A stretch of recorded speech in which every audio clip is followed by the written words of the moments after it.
I'm Adam Longo in for Bruce Johnson once again. We're going to talk about this, the ESPN decision that has a whole ton of people talking tonight. So a broadcaster got pulled from calling a UVA football game next month because his name is Robert Lee. Of course, the same name as the Confederate general, the one at the center of the unrest in Charlottesville. So earlier this month, protesters, you remember this, clashed with white nationalists, neo-Nazis, and Ku Klux Klan members over a Robert E. Lee statue.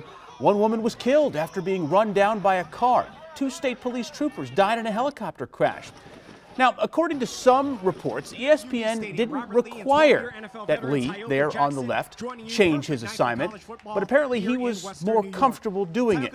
So we're going to start the show by asking, what do you think? Do you agree with the decision to pull Robert Lee from calling that game in Charlottesville? Vote right now on WUSA9.com/vote. You can also vote through our mobile app. We're going to take a look at the results in just a few minutes. Here's what ESPN had to say about the move. Quote, "We collectively made the decision with Robert to switch games as the tragic events in Charlottesville were unfolding, simply because of the coincidence of his name. In that moment, it felt right to all parties. It's a shame that this is even a topic of conversation, and we regret that who calls play-by-play for a football game has become an issue." A lot of people reacting today online. Gavin Cordova Johnston says, quote, "Absolutely absurd." DJ Carmichael says, well, that's just ridiculous. Remove an Asian reporter because his name is Robert Lee. You got to be kidding me. There doesn't appear to be a lot of support out there for ESPN's decision. I haven't found any, looking on Twitter, Facebook. Going off script with us tonight, Bill Rowland. He does play-by-play for George Mason basketball. And Joe Azer, one of the hosts behind the DC sports blog and podcast, Defeating the Curse. Gentlemen, thanks so much for joining us. And Joe, thank you to your wife for allowing you to be here. My man's got newborn daughters, twins at home. They're just a week old. So first, I want to get into your reaction. The first time you saw this story, likely last night, about Lee being pulled off this game, what was your reaction? I think, Adam, like most people, I said, it's got to be fake. It can't be a real story. It has to be The Onion. And then you see more and more. You see it come out from ESPN that it wasn't.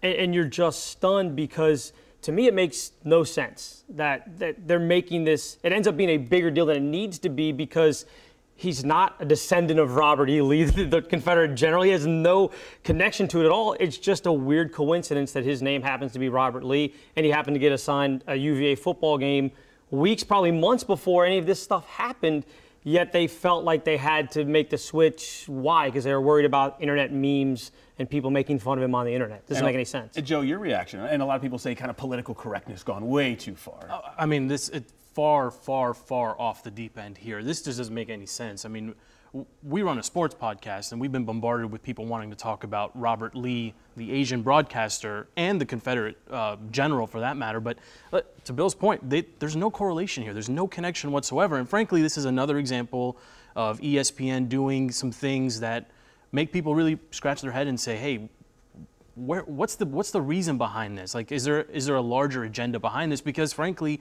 you know, the MSESPN tag and all this stuff that's making its rounds on social media, this is exactly what drives it. It's this type of stuff where, you know, to Bill's point, we were talking before coming on, how many people are going to watch this game otherwise? How many people know who Robert Lee is, the announcer is? And now it's the center of this just crazy storm of stuff. You have to imagine there can't have been too many people involved in making this decision. Can we all agree that it was likely well-intentioned? I don't think so. I think this is just lazy to me. I was going to say, I don't think it was nefarious. I don't think this is a grander scheme of ESPN. You know, people are all upset about how they've gone so far left-wing and why nobody watches. Right. I don't think that had anything to do with this. I think there was a couple people probably watching, and they said in their initial statement that they made this decision while things were going on in Charlottesville.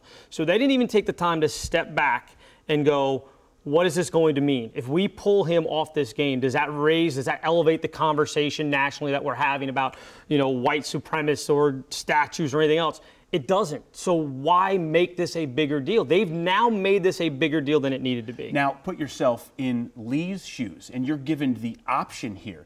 I mean, that's a difficult decision to grapple with, trying to predict the future and think what is going to happen if that's my name up there in Charlottesville. But the reality is, does any employee really have that ability to tell their employer that they're not going to do something that they're kind of nudging them to do anyway? And we've seen this, frankly, from ESPN before. A few months back, oh, no one's getting fired, and then a week later, everybody gets fired. So there's not, you know. So the illusion of choice, not sure, really a choice there. It's not really there. But I mean, what does Robert Lee, the announcer, have anything to do with anything related to what happened in Charlottesville? And to Bill's point, well, the worst case scenario is there's going to be 200,000 people that watch this thing, maybe 300,000 that tune in just because it's UVA and it's the center of the storm. Home opener, yeah. And you know. Okay, there's going to be some internet memes and some weird graphics, and everybody have it's a one-line joke. Like there's just nothing there, and not even a good one. It would have been a 15-minute thing instead of a 2-day thing. We wouldn't even be here talking about it. Bill Rowland, Joe Azar, thank you guys so much for coming in. Thank you so much. Thank you. All right, so as you might think, it might be a pretty tough time to share a name with a Confederate leader. Well, we caught up with one Robert E. Lee who lives out in Arlington, and he's got some good perspective on the debate over Confederate monuments. I understand why lots of people react to that name. It's a dark part of our past. If it's just a monument that certain people find doesn't represent the full story, I think they have the right to take it down. I think they should have the right to take it down. We're not having that conversation. We're, bad-mouthing each other over whether or not the statues should come down. My goal is to really have those conversations and understand each other's perspective and bring the tension down a little bit. And I don't think we can do that if we're not talking to each other. So how many people out there share the name Robert E. Lee? Well, within 30 miles of the Confederate figure's former home there in Arlington, we found 91 people with that name. All right, take a look at our poll results, and honestly, as long as we've been doing this, I have never seen a poll this lopsided. Do you agree with the decision to pull Robert Lee from calling the UVA game? 94% of you overwhelmingly say no, not the right call. Great discussion. Well, still ahead.